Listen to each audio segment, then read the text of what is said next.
दोस्तों, उपराष्ट्रपति के चुनाव से पहले पूर्व उपराष्ट्रपति धनखड़ को प्राइवेट घर में शिफ्ट किया जा रहा है। इसके पीछे के राजनीतिक मायने क्या हैं, हम समझेंगे। हमारे साथ भरत जी हैं। भरत जी, अचानक उपराष्ट्रपति के चुनाव से पहले धनखड़ को प्राइवेट घर में शिफ्ट कर रहे हैं, इसके पीछे की क्या जो कहानियां हैं वो सामने आ रही हैं?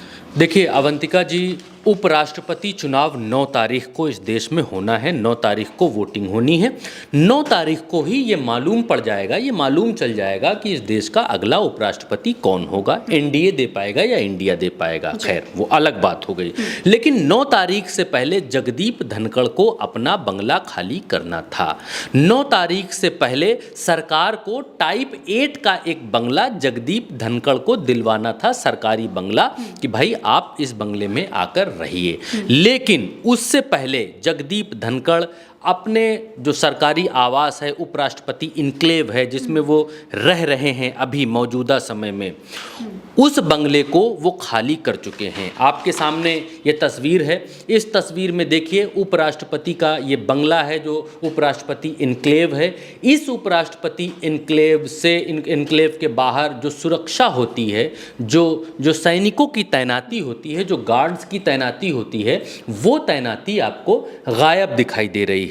और दूसरी बात यह है कि उपराष्ट्रपति जगदीप धनखड़ पहली बार आज सोमवार को सेना के अस्पताल में, दिल्ली के ही सेना के एक अस्पताल में अपने दांत का इलाज करवाने के लिए गए थे जी। दिल्ली के एक बड़े अखबार ने इस खबर को प्रमुखता से छापा कि जगदीप धनखड़, कोई कह रहा था कैद कर लिए गए, कोई कह रहा था जगदीप धनखड़ मिल नहीं रहे हैं। तो जगदीप धनखड़ आज अपना दांत का चेकअप कराने के लिए सेना के अस्पताल में गए।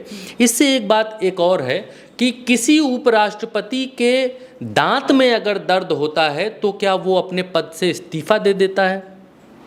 जी, ये बहुत बड़ा सवाल है कि वो अगर इतने दिनों में इस्तीफा देने के इतने दिनों में आज वो अपना दांत का चेकअप कराने के लिए, दांत दिखाने के लिए डेंटिस्ट के पास सेना के अस्पताल में जाते हैं और उस सेना के अस्पताल में जाकर वो दांत का चेकअप कराते हैं, तो दांत दर्द होने पर क्या धनखड़ ने इस्तीफा दे दिया?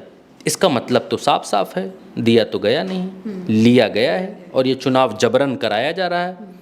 बिल्कुल साफ क्लियर है। आपके सामने ये कुछ अखबार की हेडलाइंस मैं आपको दिखा रहा हूँ, आपके सामने है। ये पहली अखबार की हेडलाइन है जिसमें लिखा है जगदीप धनखड़ ने खाली किया सरकारी आवास, अब इस नेता के घर में रहेंगे पूर्व उपराष्ट्रपति। अब ये दूसरी हेडलाइन है जो कि हिंदुस्तान अखबार की है। इसमें कहा गया है कि जगदीप धनखड़ इस नेता के घर पर हो रहे हैं शिफ्ट, 1 महीने बाद खाली किया बंगला। और भी तमाम सारे अखबार हैं जो इस बात को लिख रहे हैं, जो इस बात को बता रहे हैं।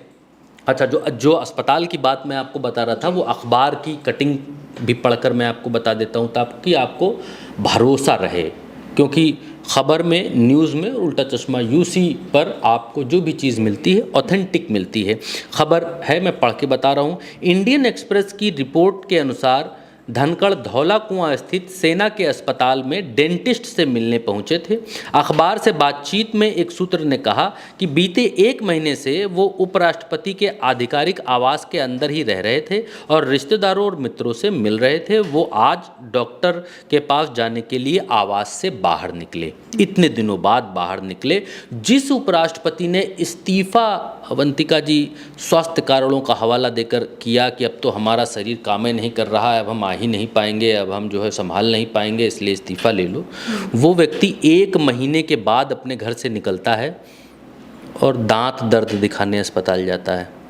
सोच सकती हैं आप भारत के लोकतंत्र में क्या हो रहा है जी। अवंतिका जी। अच्छा, जगदीप धनखड़ जो हैं वो उन्होंने अपना सरकारी आवास छोड़ दिया है और सरकारी आवास छोड़ करके वो दक्षिण दिल्ली में छतरपुर एनक्लेव है और वो इंडियन नेशनल लोक दल यानी INLD प्रमुख जो हैं अभय चौटाला, उनका जो फॉर्म हाउस है वो वहाँ पर रहेंगे। ठीक। और PTI के हवाले से एक खबर सामने आई कि जब तक उनकी अंतरिम व्यवस्था नहीं कर दी जाती, सरकारी आवास में नहीं कर दी जाती, टाइप 8 के बंगले में नहीं उनको कोई आवंटित कर दिया जाता है, तब तक वो जो है वहीं रहेंगे, फॉर्म, हाँ, उनके यहाँ रहेंगे। अब मसला ये है अवंतिका जी कि अब तक उपराष्ट्रपति जगदीप धनखड़ सामने क्यों नहीं आ रहे थे? सवाल नंबर 1। क्या वो अब सामने आकर प्रेस कॉन्फ्रेंस करेंगे? सवाल नंबर 2। बड़े सवाल।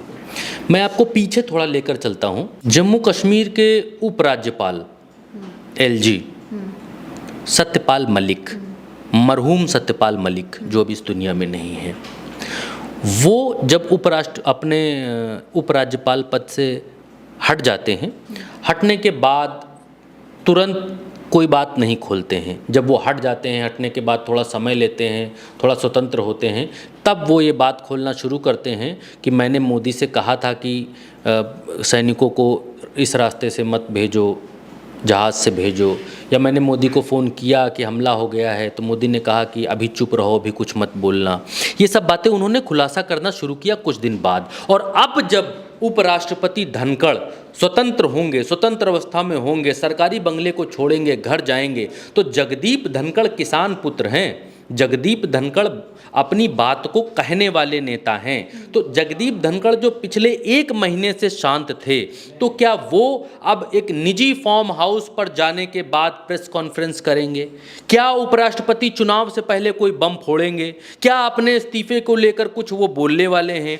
क्या वो वहाँ जाकर प्रेस कॉन्फ्रेंस बुलाएंगे और प्रेस कॉन्फ्रेंस बुलाकर अपनी बातों को कहेंगे? क्योंकि इस देश का बच्चा बच्चा ये जानना चाहता है कि उपराष्ट्रपति जगदीप धनखड़ ने क्या वाकई दांत दर्द के कारण इस्तीफा दे दिया है, या फिर उनके ऊपर इस्तीफे का प्रेशर बनाया गया है। और जगदीप धनखड़ जब प्रेस कॉन्फ्रेंस बुलाएंगे, जब अपनी बात कहेंगे, तो जो वो कहेंगे, इससे गुजरात लॉबी भी भयभीत है, गुजरात लॉबी भी डरी हुई है। क्योंकि आप किसी को बोलने के लिए कितने महीनों तक रोक सकते हैं? 1 महीना, 2 महीना, 3 महीना, कभी तो वो बोलेगा। और दूसरी बात ये कि जब सरकारी आवास में आप होते हैं, जब उपराष्ट्रपति एन्क्लेव में आप हैं, तो वहाँ पर सारा अमला जमला सरकार का होता है। सरकारी सुरक्षा, सरकारी गार्ड, सरकारी नौकर चाकर, सरकारी कैमरे, सरकारी सर्विलांस, हर चीज़ सरकारी। आने जाने वालों पर नज़र। जगदीप धनखड़ अंदर हैं, कोई उनसे मिलना चाहता है तो बाहर से ही सैनिक कहता है नहीं मिल पाओगे, जाओ साहब बिजी हैं। तो जब वो प्राइवेट जगह पर पहुँचेंगे तो विपक्ष के नेता भी उनसे मिलना शुरू करेंगे। मैं बिल्कुल बुनियादी समाज की बात बता रहा हूँ। तो विपक्ष के मेरे जैसे लोग भी उनका दांत दर्द देखने की चेष्टा करेंगे कि साहब आपके कौन से दांत में कीड़ा लग गया है, आपकी आयु दीर्घायु हो, आप स्वस्थ हो। तो जब विपक्ष के नेता भी उनसे मिलने के लिए जाएंगे, 2-2 बातें होंगी, 4-4 बातें होंगी, कुछ वो अपनी कहेंगे, कुछ अपनी सुनाएंगे, तो बातें बाहर निकल कर आएंगी। इतने समय तक, 1 महीने तक आप ये मान कर चल सकती हैं कि जब वो किसी से मिले नहीं, इतने दिन में सिर्फ दांत दिखाने के लिए गए, तो स्वास्थ्य कारणों के हवाले से तो इस्तीफा नहीं दिया होगा। तो अब जब जगदीप धनखड़ प्रेस कॉन्फ्रेंस बुलाएंगे, और क्या उपराष्ट्रपति चुनाव से पहले ही बुला लेंगे? और अगर पहले ही बुला लेते हैं और कुछ ऐसी बात कह देते हैं, तो फिर ये उपराष्ट्रपति पद का चुनाव एनडीए के हाथ से पूरी तरीके से फिसल जाएगा। और अभी भी एनडीए के हाथ में पूरी तरीके से उपराष्ट्रपति का चुनाव है नहीं। दक्षिण के राज्यों में भारतीय जनता पार्टी खौफ में है कि तेलंगाना और आंध्रा से समर्थन मिलेगा कि नहीं मिलेगा, नायडू समर्थन देंगे कि नहीं देंगे, नायडू के रेड्डी जितने सांसद हैं वो समर्थन देंगे कि नहीं देंगे। एनडीए भयभीत है। और ऊपर से जगदीप धनखड़ का नए घर में शिफ्ट होना, सरकारी बंगला छोड़ देना, जो सरकारी निगरानी तंत्र है उससे बाहर निकल जाना, ये और परेशानी की बात एनडीए के लिए बन सकती है। बिल्कुल। तो देखिए, करीब 1 महीने बाद धनखड़ जो है वो सामने आए हैं, दांत दर्द लेकर अस्पताल पहुंचे हैं, और अब वो अपना सरकारी आवास भी खाली कर रहे हैं। इंतजार सभी को इस बात का है कि धनखड़ जब अपने प्राइवेट आवास में शिफ्ट हो जाते हैं, तब क्या वो कोई बड़ा खुलासा करेंगे, तब क्या वो मीडिया के सामने आएंगे, लोगों के सामने आएंगे और अपनी बात रखेंगे। इंतजार लंबा है और सभी को इस इंतजार के खत्म होने का इंतजार लगा हुआ है। फिलहाल जो भी अपडेट सामने आएगी, उल्टा चश्मा यूसी आप तक जरूर पहुंचाएगा। तब तक के लिए याद से चैनल को सब्सक्राइब कीजिए, जिससे आप तक कोई भी अपडेट मिस ना हो पाए। नमस्कार।